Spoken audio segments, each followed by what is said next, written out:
When was the last time you looked at your marriage and thought, we're doing fine, but deep down knowing, you know what, this could be better? So in this video, let's talk about 5 doable ways that we can be better Catholic wives, me included. What kind of atmosphere do we want to set for our husbands when they come home every day? My season of life now is I have a retired husband, but it is just us in this house, and setting the tone in our home is still important to me.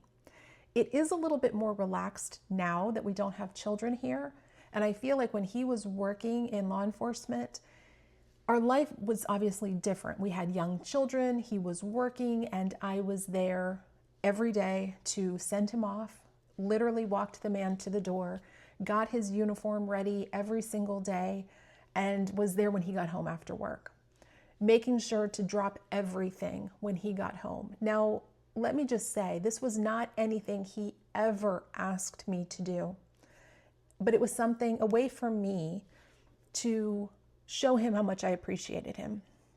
So he would get calls in the middle of the night because of his job in law enforcement. He was in a command position, so he would have to leave. I would get up out of bed. It did not matter the time, 1 in the morning, 3 in the morning, whatever. And by the time he got back to get ready for work, like he'd go to the bathroom, splash his face with water because he'd be sleeping, he would have his whole uniform laid out, gun ready, gun belt, his briefcase, all the things. And I would just walk him to the door and send him off as if it were 7 a.m. in the morning. Did not matter to me. And I did that from the entirety of our marriage. He would work different shifts and I was always there for him. And I think that that was a way for me to show him how much I appreciated him more than anything else. And I think it showed to him that same thing, that how much I loved him in that way, that I wanted to serve him in that way. And I think that as a wife, wanting to serve my husband has always been at the very top of the list of things that I want to do. And that is my love language, I guess, if you would, to be able to show him through acts of service. And I guess I do that because that's kind of what I would want. I want acts of service. I don't need any of the other things, gifts or words of affirmation or whatever the things are. It's action, and that's how I showed it to him. So I would be there in the mornings, getting him off to work, be there at the evenings to greet him at the door. So thankful that the Lord allowed him to come back home to me. So I encourage you to protect the atmosphere of your home. We can't control all the things outside the walls of our home, and sometimes we can't even control what happens inside. But being the one who is the manager of the home is such an important role, I think, as wives, that has to be the priority for me, at least, is to set the atmosphere, to protect it at all costs, so my husband knows that he is the priority and I will do everything in my power to serve him well. When was the last time, as a Catholic wife, you told your husband how much you appreciated him? The longer you're married, the easier it is, I think, to let that fall by the wayside. I've been married for nearly 30 years at this point, 4 children, 1 grandbaby, and making sure that my husband knows that I respect him. And it's so easy as a headstrong wife to show him through my actions that I don't really respect him. And the good thing about my husband is he kind of lets me go out so far and do things and say things and act in a certain way. And then he kind of reels me back into reality. And I'm so thankful for that. I'm thankful that he doesn't constrain me. He's not overbearing and it has to be this way. And he's not a domineering, man. He's not a domineering man with me. Other people, absolutely. But with me, he allows me to be me, but he will also call me on my nonsense. So I'm thankful for that. And showing him respect is in the way that I talk, the way that I ask questions, the way that I trust his judgment. There was a very long time, and I can slip into this like nobody's business if I'm not mindful of it. I'm thinking that I'm being helpful. He would say something like, "Where do you want to go for dinner?" No. I would say, "Where do you want to go for dinner?" Because I have ADHD, diagnosed recently, and I would have these thoughts of, I want to go here and I want to go here, like a ping pong ball, like I would have all these ideas. And the good thing about my husband is he makes the decision, and that's the decision. So if I say, babe, where do you want to go for dinner? And he says A, and I would come up with this list, like 50 different options, because that's how my mind is. It's like all these tabs are opened at all the times. And I'm thinking I'm being helpful to him. Well, he finally told me that he didn't think that that was helpful. It was kind of undermining his authority in our family when I would present all these different ideas, as if when he said, this is where I want to go, to me, I'm like, it's never, for me, the first thing I say is the thing I want to do. Like I have to work through and then think again and whatever. I'm always changing. But for him, he can make a decision and he's done, and he's moved on to the next thing to think about. So he told me that. And so I think that that was a great way for me to have like a lesson of what works in my mind doesn't necessarily work in his. And for him, showing respect is trusting in his decisions and not second guessing them. Even though I'm not really in my mind thinking I'm second guessing him, I'm thinking I'm being helpful, but it was not helpful. So I appreciated that correction even after all these years. Another thing as a wife of nearly 30 years is keeping desire alive in our marriages. I know everybody's tired. Everybody has 1,000,007 things that they're thinking about and wanting to do. But in our marriages, like if that is not up there as like top 3 priorities as a wife, to have that type of a relationship with your husband, I really think you're doing a disservice to your sacrament. I think that that is such a need for men and for women too, that kind of connection. And I get it. If you don't feel connected to your spouse, whether you're the husband or the wife, it is hard to be vulnerable and have those moments. But if, the world isn't ending and you're just in a regular, normal type of a marriage and you're not having big crisis type situations to deal with, prioritizing that time with your spouse is so crucial. And I think that that has been something that has been a constant throughout our marriage, thanks be to God, that we have always prioritized that part, that intimacy within our marriage. And so for that, I think that that was a win on our part to do that. One thing that is important to me, to my husband, and I would encourage you to ask your husband questions, even if you've been together a long time, to find out what he truly wants. Because, I could give you this whole laundry list of things. You could Google 1,000 things to figure out, what you can do in your marriage. But there's only one husband that you have and only one husband that I have. So asking the source for what they need and want and expect of their wife is invaluable. So I've asked my husband, since we're both home together all day long, if it was just me, I would be perfectly content being in, sweatpants and a cozy sweatshirt and hair up in a bun and no makeup and just enjoying my life. But my husband doesn't want that for me, and I've asked him, what's important to you? Is it important that I wear makeup every day? If I get dressed, in proper clothes every day, do my hair, whatever. And he's told me that, again, acts of service. And I think for him, that shows him that I care and I'm listening to something that's important to him. So it's important to him that, I don't look like a disheveled mess.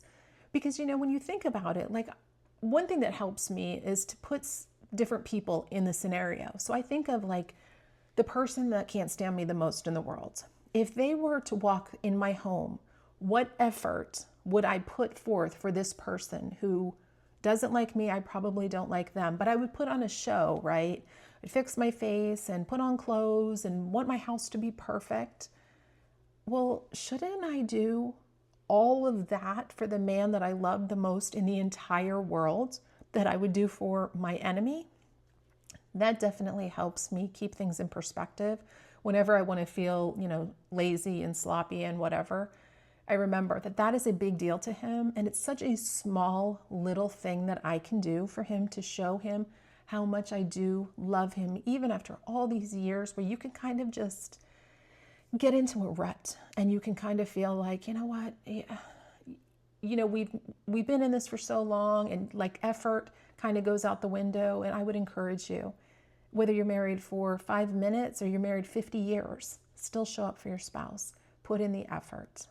One thing that has been a game changer for us is the way that we pray for each other. It took us a long time to pray together, and we're still not there in terms of praying like how I pray to the Lord for and about my husband is different than how we pray together. Like, we still are not there. The most we do is obviously we attend Mass together, adoration, we go to confession together, but and we pray the rosary together, not all the time. That is not something that we do all the time. And we go through seasons where we're doing it every day and then it falls away and then we're not doing it all together. So learning to pray for him. And I would encourage you to ask your spouse, ask your husband, how can I pray for you? What is it that you need of me? How can I go to the Lord on your behalf? I think that having those kind of intimate questions can be just as powerful as praying audibly for all the things while you're together. Asking your husband or your wife, what is it that you need me to pray for? What can I bring to the Lord for you? Is so beautiful and an act of selflessness on your part to be able to pray for your spouse that way. Because there's 1,000 things that I could think that, my husband needs me to pray for him in this area. And maybe it's not the thing. Maybe it's not what's top of mind for him, a thing that he's battling or struggling with. And I think if we can come together as spouses in that way, like, how is it that I can best serve you in my prayer life? It can be a game changer for your marriage. And lastly, keep small accounts. And I don't mean financial accounts. It is so easy, the longer you're together, to build up resentments. You can see the socks on the floor and you can let that just grate on your nerves like nobody's business. Or you can pick up the socks. I'm at an advantage to a lot of you who don't have spouses in law enforcement or even in the military, because I never knew if he was coming home. Granted, whether your husband is a baker, banker, candlestick maker, however that goes, you could lose him too. I get it. He could be in a car crash, he could slip on the sidewalk, crack his head open, whatever. But the probability was greater that my husband in law enforcement wasn't going to come home. So I was conditioned throughout my marriage, and it still carries true today, that I didn't take him for granted. I never wanted to take this man for granted. So if he left his work boots out or his uniform on a chair, whatever, I could have nagged him. I could have, why don't you pick up your stuff? And I'm not your mom. I'm not here to clean up after you. I've got my own kids, whatever. But to me, I would always play this back in my mind. Like the story I shared of, like, my enemy shows up and how's my house going to look? If this man wasn't here, if the Lord took him from me, how much would I pray for those socks on the floor? How much would I want so much to serve him and clean up after him and make food for him and do his laundry or whatever? I think it's so easy to think we have all the time in the world to have our spouse with us. But there is going to come that day. There's going to come that moment when it's you or him that are going to be standing, and the other one is going to be gone. And all these little inconveniences, these little moments where we can look at it like, what? The Lord is trying to sanctify something in me. My husband's socks on the floor is not about my husband leaving his socks on the floor. It's totally in your mind, like how you perceive things. Could this be a moment where I can rise up in such a teeny tiny way, A, serve my husband, B, I'm going to be selfless. I am going to offer up this inconvenience and irritation for him. I think it's all about perspective and how we look at these things. And for me, I would much rather pick up my husband's socks and clean up after him or do whatever it is than to not have him here so I don't have socks or whatever to pick up after. Because as an empty nester who doesn't have I don't have my children here any longer, I wish so badly that there was a way to rewind time and have, 4 little girls running around my house and making messes and being loud and all the things. Because when you're in it and you're in the trenches of motherhood and early marriage, you think, gosh, I just can't wait for this next, phase to get here. I can't wait for them to be able to walk or get to school or whatever. And time just keeps ticking. It just keeps going by faster and faster and faster, and then they're gone. And the emptiness of it, I think it really just has impacted me so much over the course of the past few years, where our girls have just, flown away, and we're still very close with all of them. But still, you cannot get that time back when they're little kids, totally dependent and reliant on you. And the same with your spouse. They will not be here forever, or you won't be here forever. So the little annoyances and inconveniences of marriage, offer it up. So what is one small act, one thing that you could do for your spouse this week? I'd love for you to share in the comments down below. Or you could also let me know, how long have you been married? And until next time, take care and God bless.